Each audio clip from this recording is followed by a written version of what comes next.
मेरे प्रिय छात्रों, हिंदी विषय के अंतर्गत ऑनलाइन शैक्षणिक मंच पर आप लोगों का बहुत बहुत स्वागत। तो काव्य सौंदर्य के तत्व में आपने अलंकार पढ़ लिया है और छंद पढ़ लिया है। आज काव्य सौंदर्य के तत्व के अंतर्गत हम रस का अध्ययन करेंगे।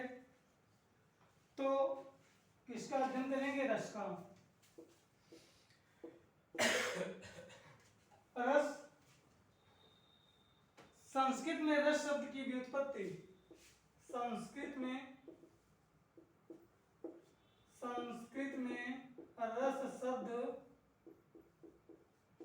रस शब्द की व्युत्पत्ति, संस्कृत में रस शब्द की व्युत्पत्ति इस तरह से दी गई है। रसस्यते असो इति रसा,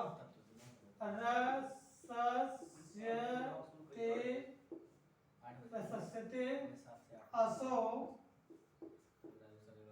इति, रसस्यते असो इति रसा, रसस्यते असो इति रसा, अर्थात जिसका स्वाद लिया जाए, जिसका रसास्वादन किया जाए वही रस है। तो कहने का तात्पर्य ये रस, संस्कृत में रस शब्द की व्युत्पत्ति दी गई है। रसस्यते असो इति रसा, जिसका रसास्वादन किया जाए, जिसका स्वाद लिया जाए, जिसको चखा जाए उसे रस कहते हैं। लेकिन ये दैनिक बोलचाल की भाषा में आपके रस में आप कहते हैं तीखा है, कड़वा है, कसैला है इत्यादि। साहित्य में रस का जो ये अर्थ है थोड़ा व्यापक रूप में है। कहने का मतलब किसी कविता को पढ़कर, किसी नाटक को देखकर, कहानी, उपन्यास इत्यादि को पढ़ करके या दूसरों के मुख से सुनकर हमें जो आनंद की प्राप्ति होती है उसे रस कहते हैं। कहने का मतलब परिभाषा अगर आप समझने के लिए जाने तो किसी नाटक को देखकर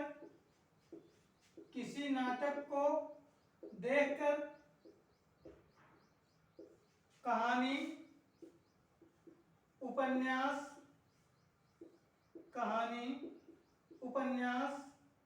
किसी नाटक को देखकर कहानी, उपन्यास इत्यादि को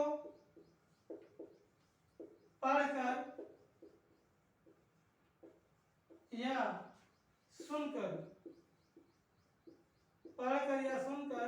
हमें जो आनंद की प्राप्ति होती है,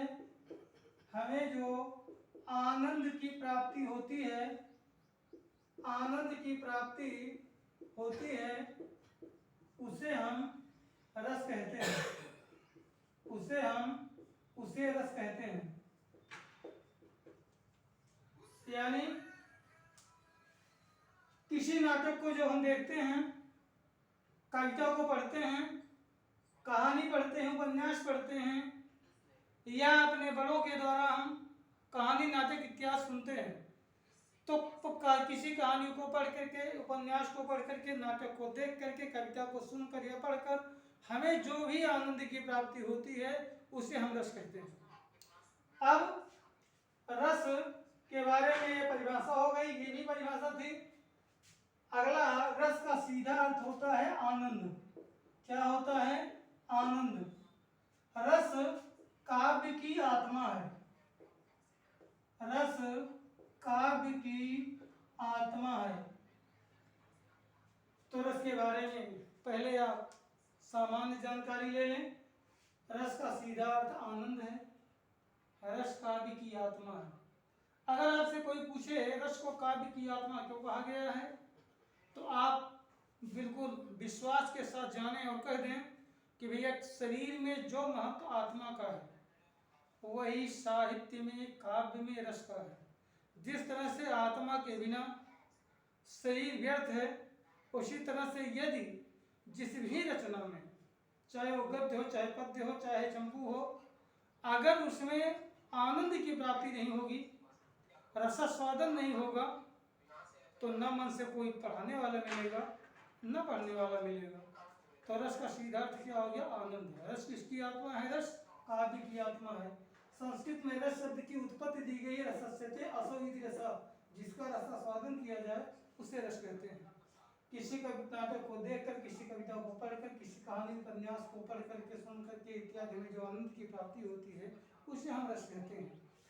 संस्कृत में आचार्य विश्वनाथ, आचार्य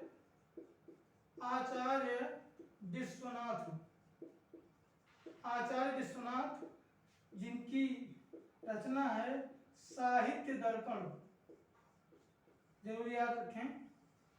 आचार्य विश्वनाथ जिनकी रचना है साहित्य दर्पण, इन्होंने यहाँ तक लिख दिया है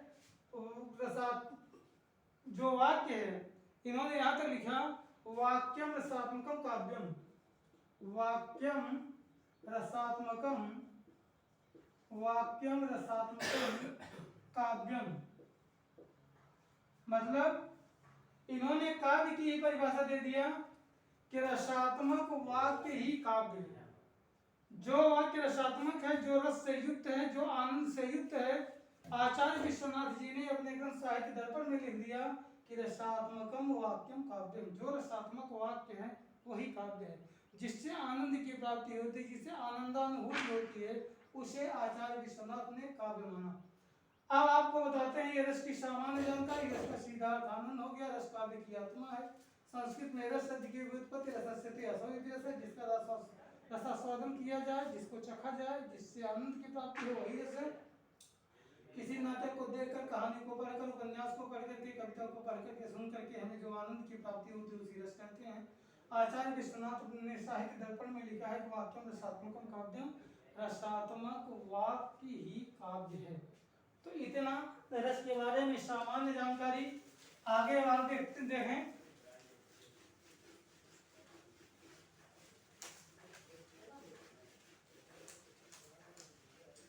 आगे देखें, रस पढ़ ही रहे हैं। रस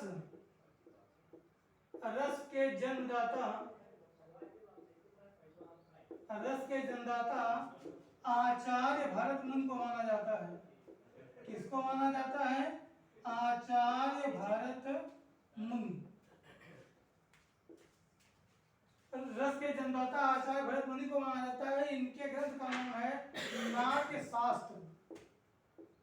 एक कंपटीशन के प्रश्न है कि पूछता है नाट्य शास्त्र के रचयिता कौन है? आचार्य भरत मुनि। रस के जन्मदाता को माने जाते हैं आचार्य भरत मुनि।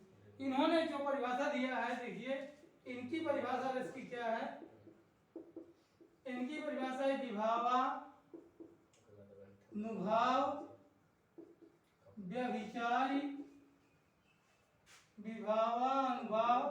व्यभिचारी संयोगाद्र रस निष्पत्ति। विभावानुभाव व्यभिचारी संयोगाद्र रस निष्पत्ति। ये आचार्य भरत मुनि हैं, जो नाट्य शास्त्र के प्रणेता हैं। इन्हें रस का जन्मदाता भी माना जाता है। इनकी परिभाषा है विभावानुभाव व्यभिचारी संयोगाद्र रस निष्पत्ति, अर्थात विभाव, अनुभाव एवं संचारी भाव। तो आप इसको व्यभिचारी भाव कहें चाहे संचारी भाव कहें, विभाव, अनुभाव एवं व्यभिचारी भाव के संयोग से रस की निष्पत्ति होती है। तो रस के बारे में इतनी जानकारी आपको दी गई, आप इसको निश्चित रूप से समझें। भरत मुनि ने रस शब्द की व्युत्पत्ति के विषय में बताया, इनकी परिभाषा थी। आचार्य भरत मुनि नाट्यशास्त्र के प्रणेता है। नाट्यशास्त्र में इन्होंने रस का उल्लेख किया है। विभाव, अनुभव, व्यभिचारी संयोगाद्र रस निष्पत्ति, ये कहते हैं विभाव, अनुभव एवं संचारी भाव के संयोग से रस की निष्पत्ति होती है। अब थोड़ा चर्चा कर लेते हैं विभाव। इन्होंने कहा रस के किसी भी रस की उत्पत्ति के चार कारण है। पहला भाव है, पहला है अस्थाई भाव, दूसरा है विभाव, तीसरा है अनुभाव और चौथा है संचारी भाव। संचारी भाव थोड़ा सा इसको आप जान लें, बहुत ज़्यादा आपको स्पष्ट नहीं करना है। अस्थाई भाव वे भाव होते हैं जो पाठक या श्रोता के हृदय में अस्थायी रूप से विद्यमान रहते हैं। विभाव अस्थाई भाव को जगाने का काम करते हैं। जब विभाव अस्थाई भाव को जगा देता है, रस की निष्पत्ति हो जाती है, तो उसके पीछे का भाव अनुभाव आ जाता है। अनु माने पीछे। संचारी, संचारी का मतलब संचरण करना, मतलब घूमना फिरना। संचारी भावों की संख्या 33 बताई गई है, यानी ये संचरित होते रहते हैं। कहने का मतलब अस्थाई भाव संचारी भाव में से आते हैं। जो संचारी भाव अस्थाई भाव में से आते हैं, और जब रस समाप्त हो जाता है, रस का अस्थाई भाव शांत हो जाते हैं, तो पुनः संचारी भाव जाकर अस्थाई भाव में मिल जाता है। संचारी भाव की स्थिति पानी के बुलबुले की तरह है, ये बनते रहते हैं, बिगड़ते रहते हैं। हृदय में इनका आगमन होता रहता है, आते रहते हैं, जाते रहते हैं। तो चार भाव अस्थाई भाव वे भाव जो पाठक या श्रोता के मन में अस्थायी रूप से विद्यमान रहते हैं। विभाव अस्थाई भाव को जगाता है, उसके पीछे का भाव अनुभाव कहलाता है। और संचारी भाव की संख्या 33 से आते रहते हैं और जाते रहते हैं। तो रस के विषय में सामान्य 4-5 प्रश्न जरूर याद रखें। रस का सीधा आनंद है, रस की आत्मा है। भारत मुनि ने लिखा है विभाव अनुभाव संचारी भाव संयोगाद निष्पत्ति, और नाट्य शास्त्र के प्रणेता आचार्य भरत मुनि ने इस तरह से परिभाषा दिया है। साहित्य दर्पण के रचनाकार आचार्य विश्वनाथ ने वाक्यों में सात्वक काव्य काव्य को उसे माना है जो रसात्मक वाक्य से युक्त होता है। तो इस तरह से रस का सामान्य परिचय रहा। अस्थाई भाव वे भाव जो पाठक श्रोता के हृदय में अस्थायी रूप से विद्यमान रहते हैं।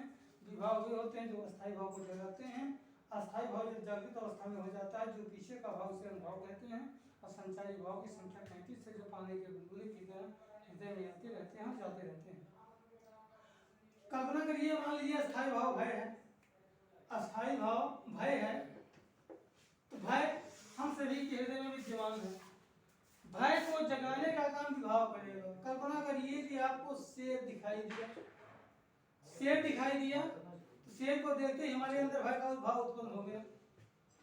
अब उसके पश्चात भागना, कांपना, बोलना पाना, हड़बड़ाना, शरीर का लाल पीला होना, यह हमारा अनुभव। उसके पश्चात संचारी भाव तमाम आएंगे, हम भागेंगे, दौड़ेंगे, रोएंगे, चिल्लाएंगे, ये तो संचारी भाव है। लेकिन ये सब भाव कब तक रहेंगे? जब तक भय अस्थायी भाव रहेगा। और जब शेर चला गया, विभाव चला गया, शेर चला गया, तो भय नामक अस्थायी भाव अपने आप खत्म हो गया, और ये जितने भाव थे ये जाकर के पुनः अस्थायी भाव में विलीन हो गए। तो इस तरह से रस का सामान्य परिचय रहा। अब आगे हम देखते हैं रसों की संख्या एवं उनके अस्थायी भाव। रसों की संख्या एवं उनके अस्थायी भाव। रसों की संख्या एवं उनके अस्थायी भाव। जैसे पहला है श्रृंगार रस। श्रृंगार रस जिसका अस्थायी भाव है रति या प्रेम। जब आप कहीं कंपटीशन की परीक्षाओं में बैठेंगे तो पूछ लेता है किसका अस्थायी भाव है, चार्ट विकल्प दे दिया, या दे दिया श्रृंगार रस का अस्थायी भाव क्या है, तो फिर चार्ट विकल्प दे करके आपसे पूछ सकता है। तो पहला क्या बताएगा? श्रृंगार रस जिसका अस्थायी भाव क्या है? रति। दूसरा है हास्य। कौन सा रस है? हास्य रस जिसका अस्थायी भाव क्या है? हास। तीसरा है वीर रस।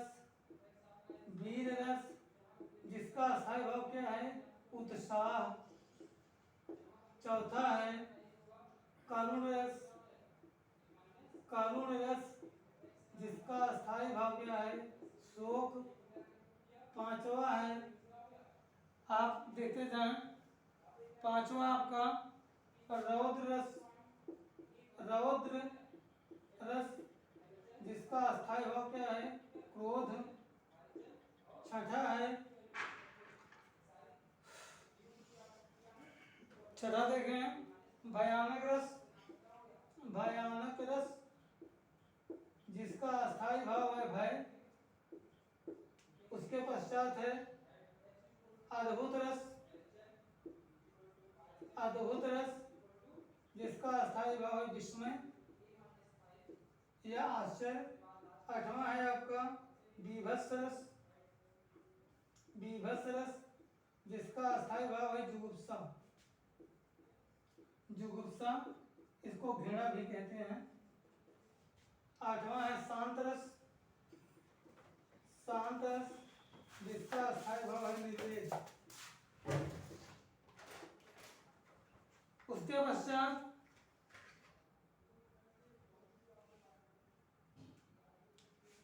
शांत रस, उसके पश्चात है वात्सल्य, वात्सल्य जिसका अस्थायी भाव है वत्सलता।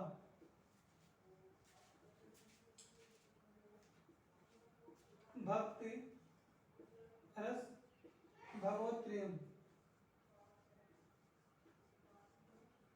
तो आप पहले समझ लें, हमने तो 11 लिख दिया, लेकिन कार से पूछा जाए रसों की संख्या कितनी है तो आप 9 ही बताएंगे। रसों की संख्या कितनी है? 9।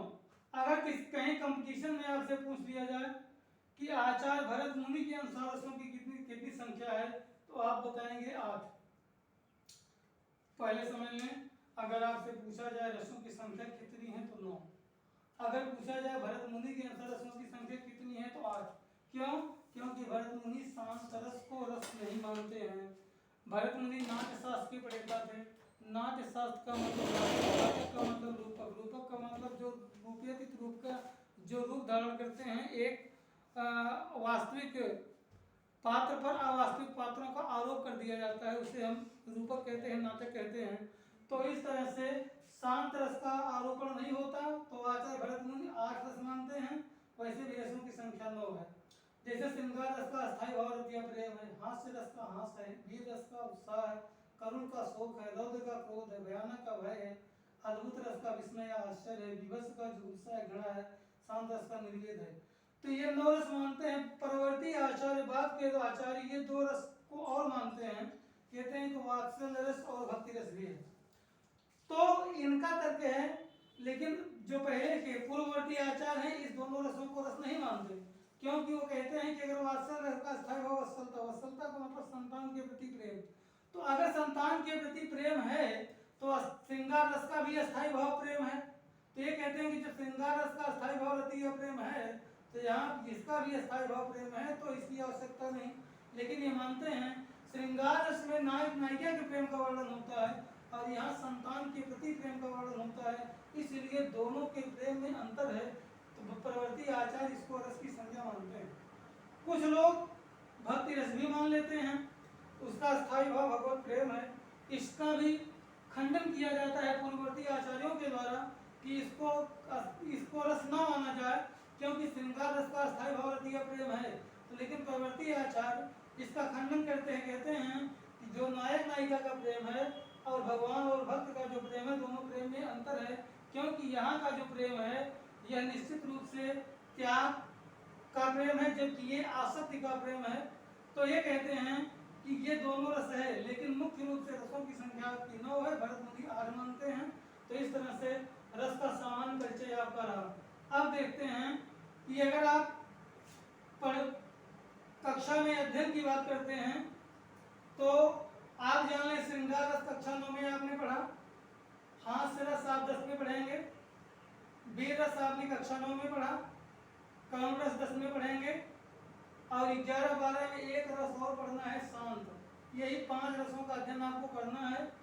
तो आपने 9 में पढ़ा कि नहीं पढ़ा, अलग चीजें हम आपको ये चारों और एक 5 पढ़ा देते हैं, चाहे आप 10 का वीडियो देख रहे हैं चाहे 11-12 का देख रहे हो।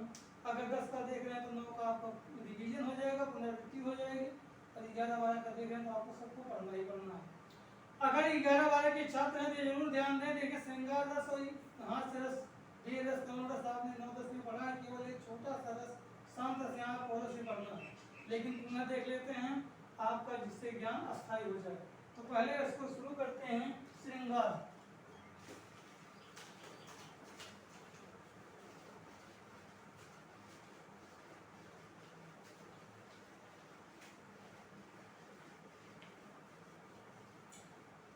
रस के पढ़ने से पहले पुनः एक चीज ध्यान देंगे कि अस्थायी भाव को जरूर समझेंगे। अस्थायी भाव वह भाव हैं जो पाठक या श्रोता के हृदय में स्थायी रूप से विद्यमान रहते हैं।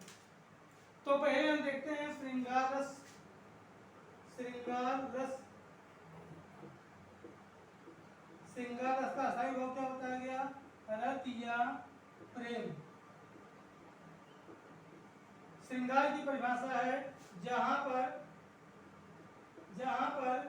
विभाव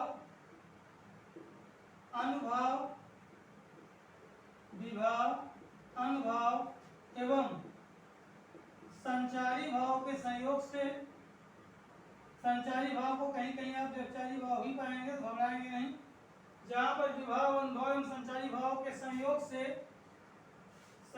से रति नामक अस्थायी भाव, रति या प्रेम नामक अस्थायी भाव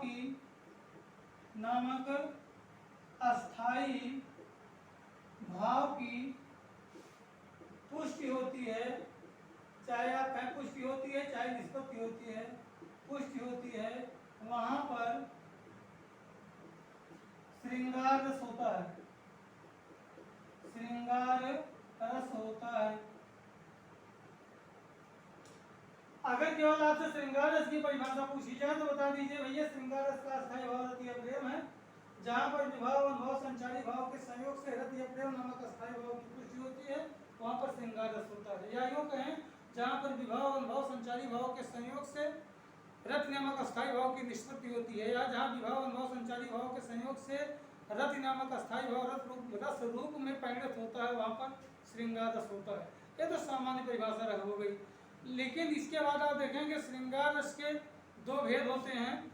तो पहला भेद श्रृंगार का संयोग श्रृंगार है, संयोग श्रृंगार, और दूसरा जो है वियोग या इसे विप्रलम्भ श्रृंगार भी कहते हैं। संयोग श्रृंगार, दूसरा होता है वियोग या विप्रलम्भ श्रृंगार। पहले थोड़ा समझ लें फिर आपको लिख कर समझाते हैं। संयोग श्रृंगार वहां होता है जहां नायक नायिका या प्रेमी प्रेमिका के मिलन का वर्णन होता है, और वियोग श्रृंगार वहां होता है जहां पर नायक नायिका या प्रेमी प्रेमिका के मिलन का सर्वथा अभाव पाया जाता है।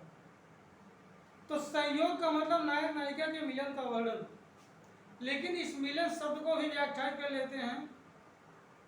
संयोग प्रेमी प्रेमिका या नायक नायिका के हास्यपूर्ण वार्तालाप, प्रेम पूर्वक बातचीत, चाहे वो कायिक हो, चाहे वाचिक हो, चाहे सात्विक हो, चाहे मानसिक हो,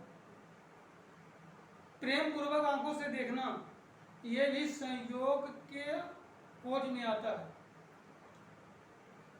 अब प्रेम की बात हुई तो एक भक्त भी भगवान से प्रेम करता है, लेकिन दोनों में अंतर है।